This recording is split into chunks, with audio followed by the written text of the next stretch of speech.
Looks like Periscope is starting and Twitter is starting, and looks like we are live.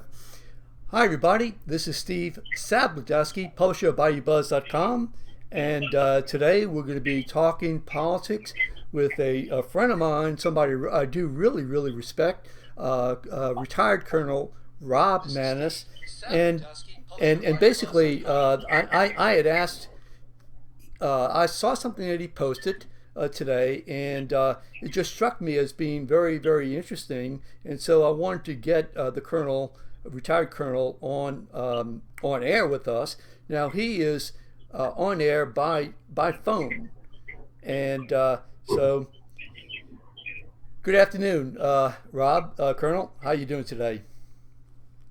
I'm doing great, Steve. Thanks for having me back.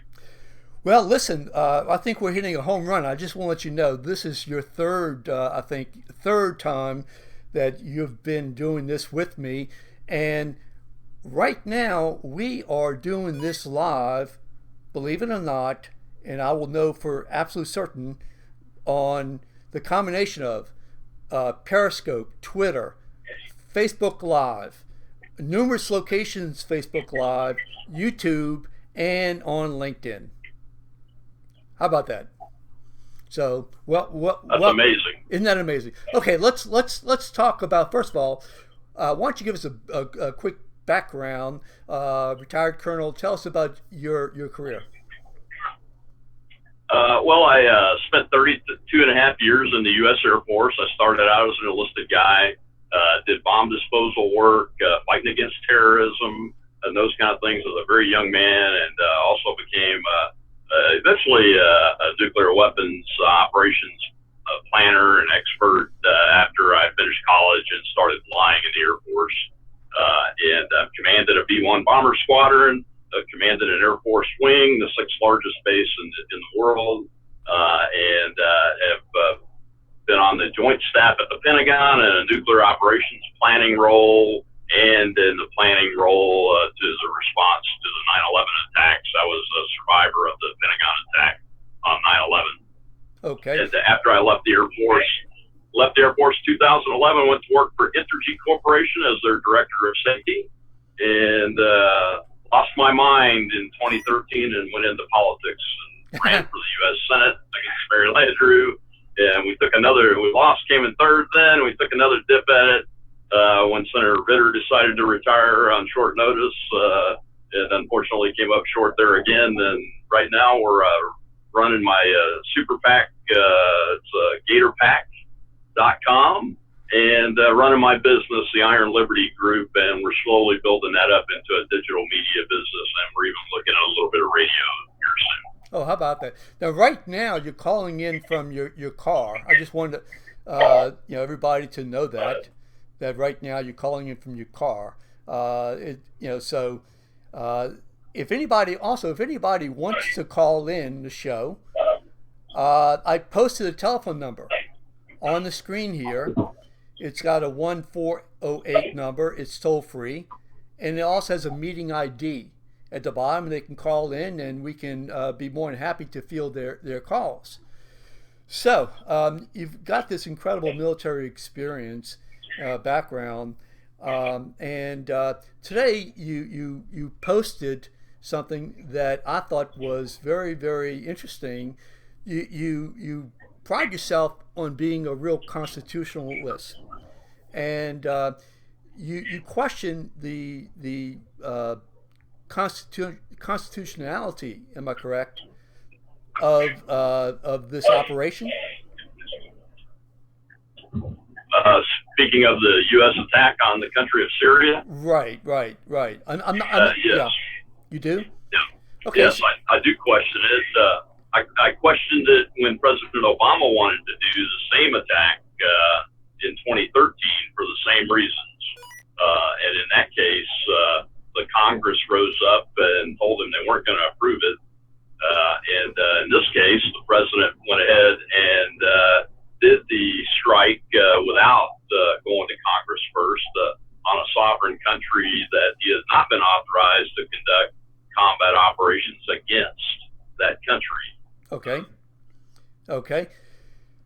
So, what should he have done? To conduct the strike that he wanted? Well, first of all, I think we need to show the intelligence to Congress and follow the Constitution of the United States. And a lot of folks, the reason I made one of the posts this morning was because a lot of folks were pushing back on me and saying that under the War Powers Act of 1973, he was correct.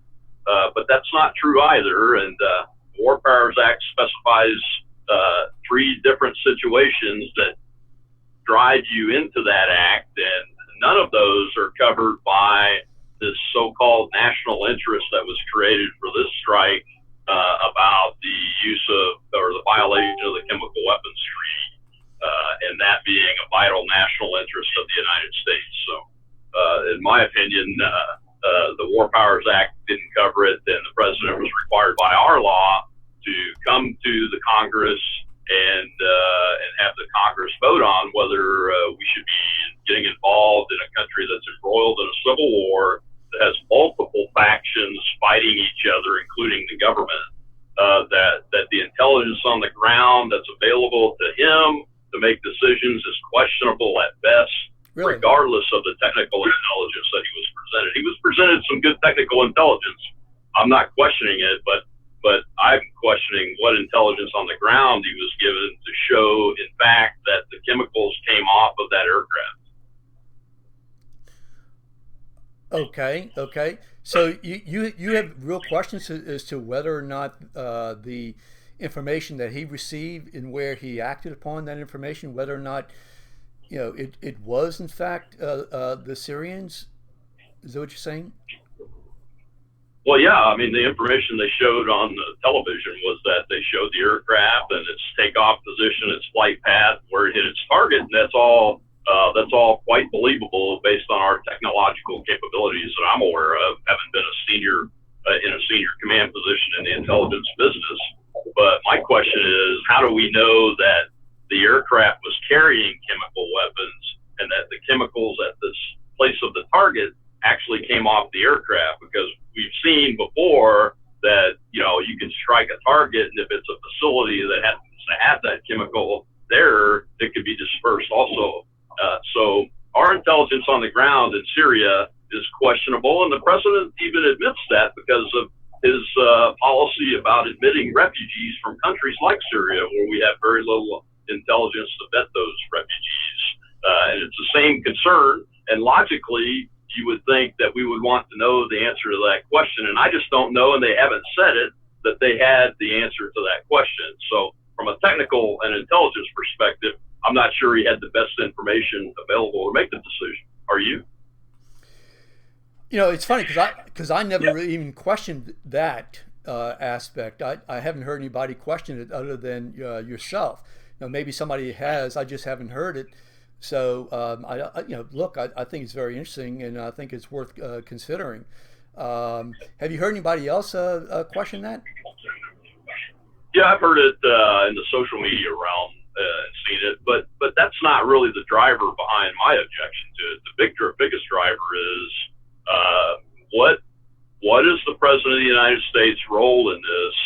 Why is he going outside of the Constitution of the United States and the War Powers Act to conduct this strike when there's no imperative to do it in that way? There was no imperative to do that. No U.S. forces were at risk. They didn't use that as part of their justification when the president gave his speech, and none of his surrogates have said that. We have no indication that any U.S. forces were at risk. None of our allies were at risk. And this was an internal conflict in a civil war. And the only thing that mattered, it seems, was that this was a chemical attack. So it's imperative that the president be able to answer that question to himself before he commits a U.S. strike on a sovereign nation without the support of anybody else other than his own closely held team. I had the same objection when President Obama wanted to do it in 2013, and I'm constitutionally consistent on that. It's almost the precise, exact circumstances, except for in this case, an aircraft appears to be involved. That's really that really is interesting. I mean, it truly is, and I really appreciate the consistency. So you've gotten some, I guess, some feedback on that, some flack, some pushback.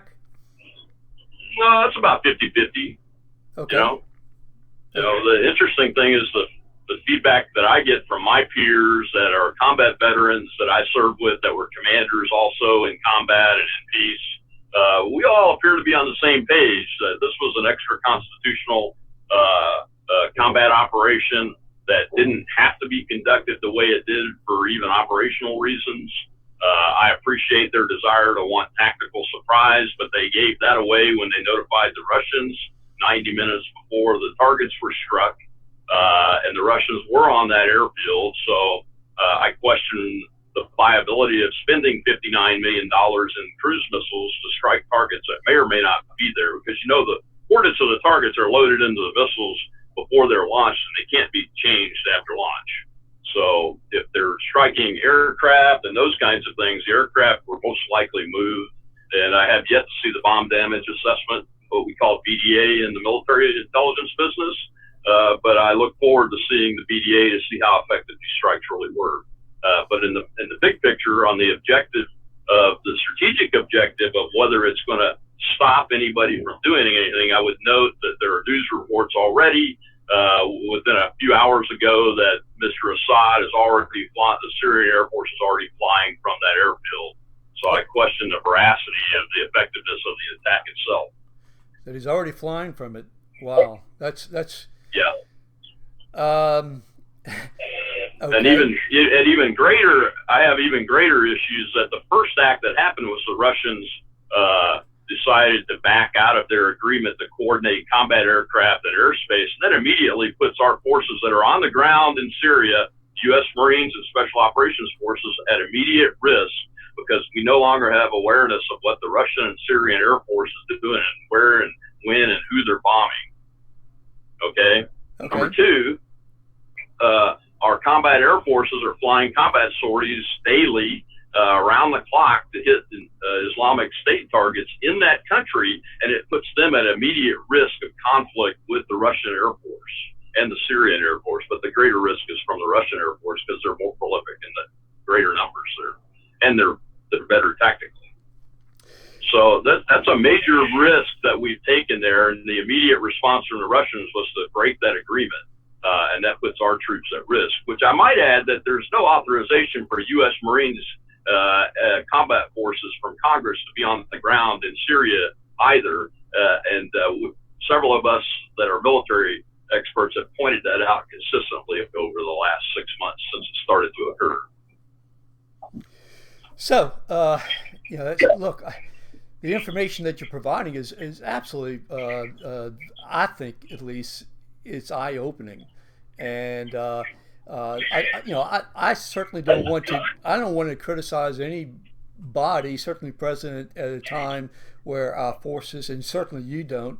So let's see. We have some questions. Joel Smith actually says that you make a good point. If it was bait, then we have a problem. Due process that is not advertised to the world is smart and strategic. I don't know if you got something going in the background, but we're getting some kind of feedback, Colonel. So if you can turn that No, off. I'm Okay. silent here. Okay. Okay. Good enough. Now, also, let's see. I have another question here. Um, it says, bear with me. I'm just looking down. These are questions on Facebook as we speak. And let's see. Joe List, question. Was this a one-time attack, or do you think that the president has a strategy? Bush and Obama seemed clueless as to strategies other than the surge. That's one of the questions. From Joe List, your comment.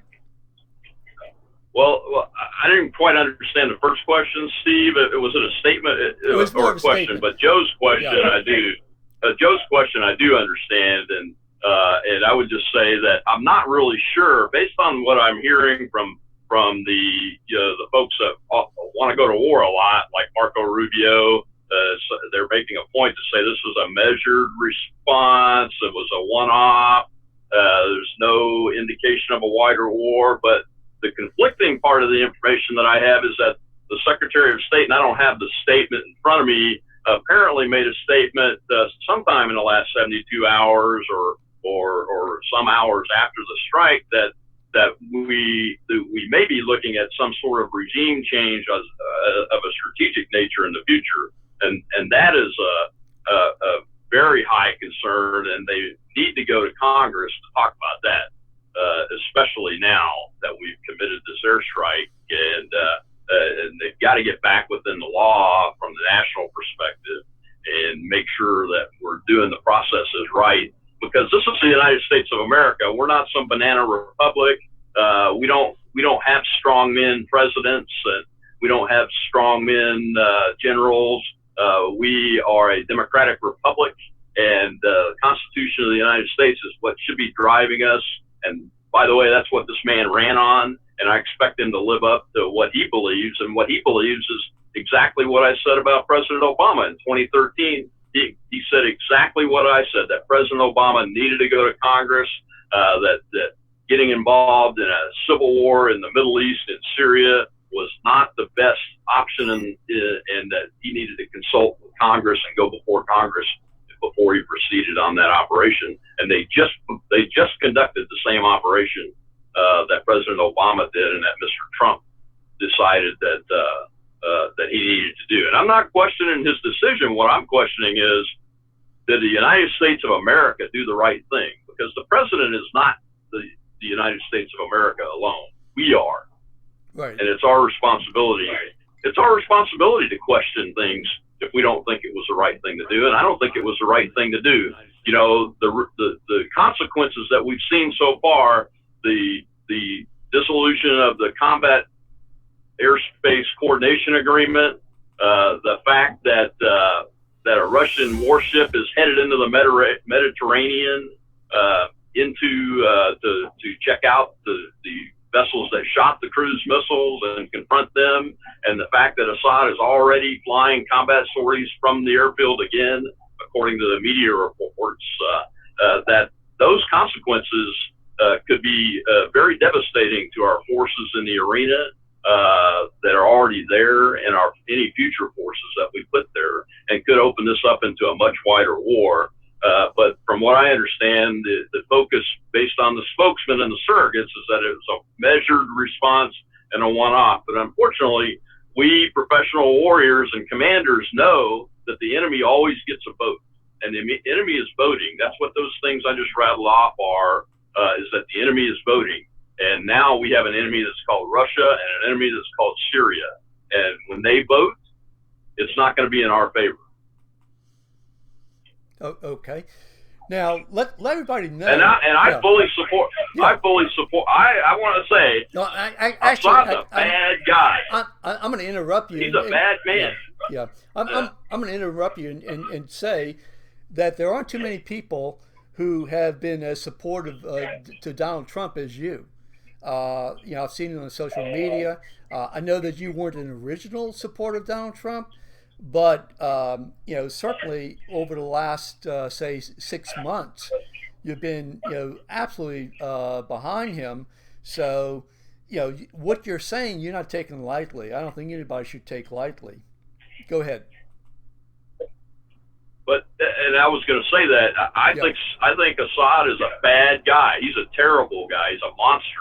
All right. But there are a lot of people in Syria, like religious minorities, including Christians, that don't think he's a bad guy. They think he's protecting them from the bad guys on the other side of the field. This is a very complex, messy situation that the United States has had a hand in creating. Okay. Oh, yeah.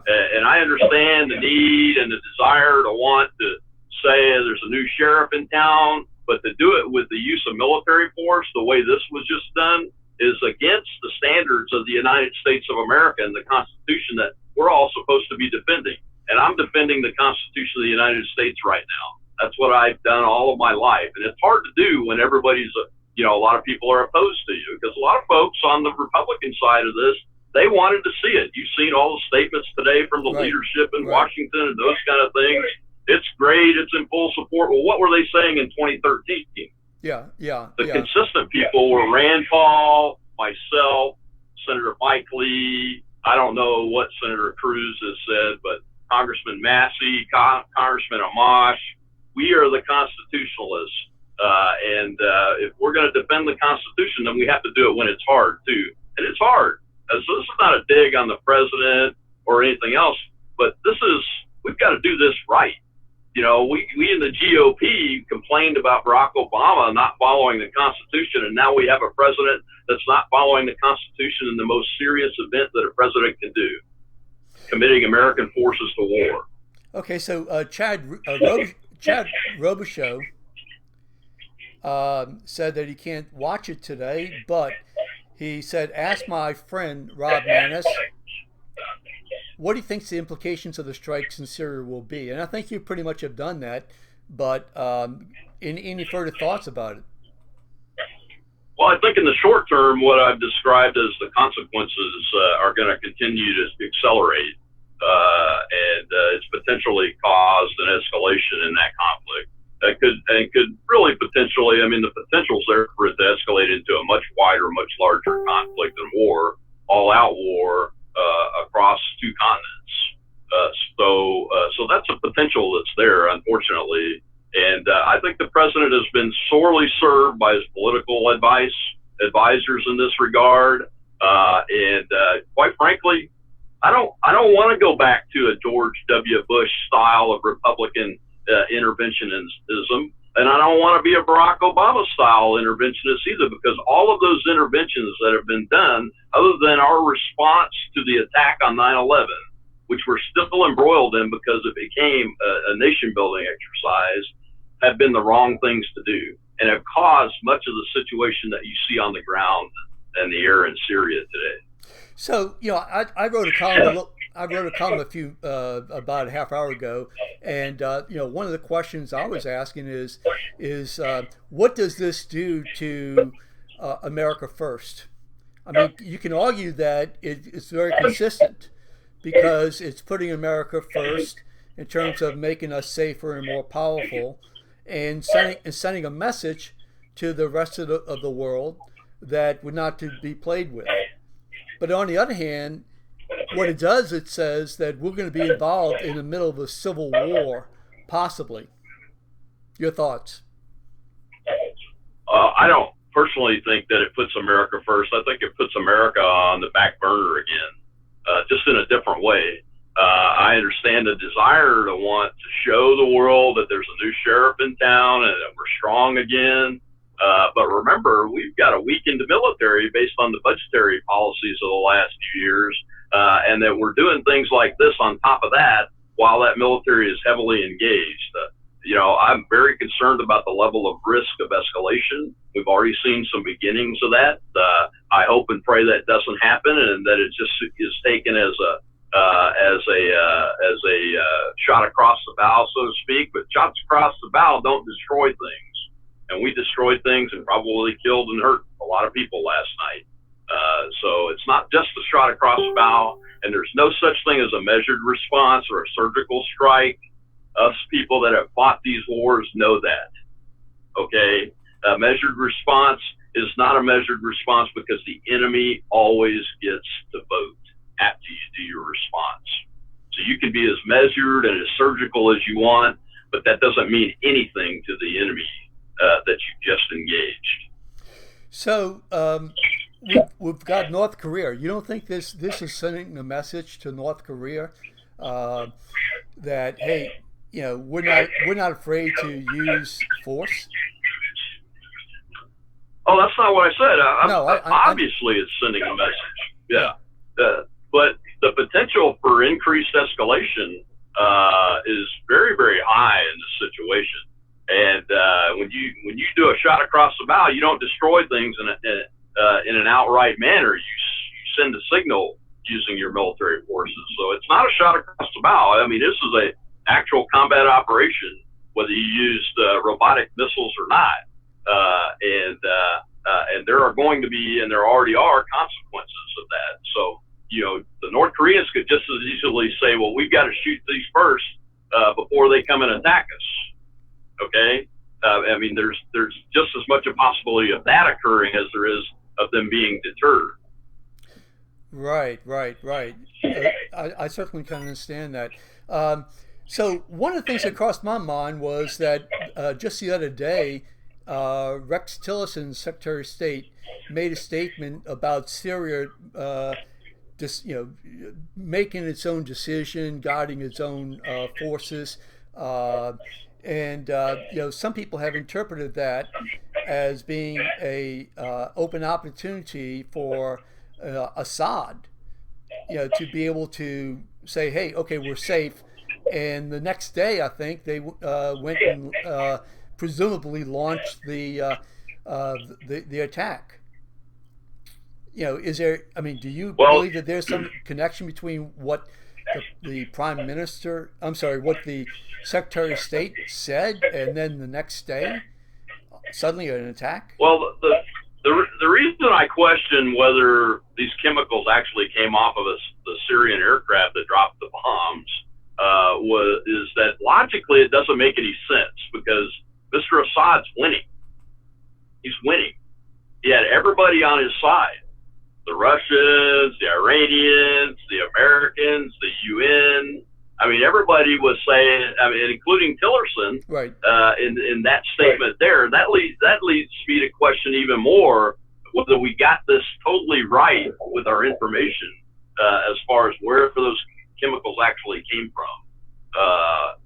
So I'd like to see more investigation in that. Hopefully, we can get some ground intelligence and confirm what we think we know anyway, or have done that. I don't know. I mean, obviously, we're not privy to the actual intelligence. We only know what they tell us.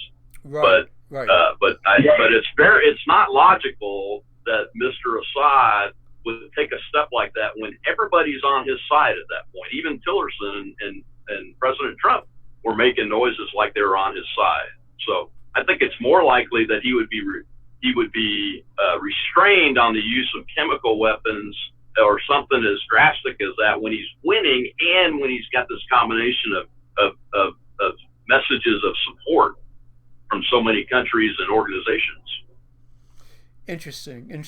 Is there any question that anything that you want to add to this? A question I haven't asked.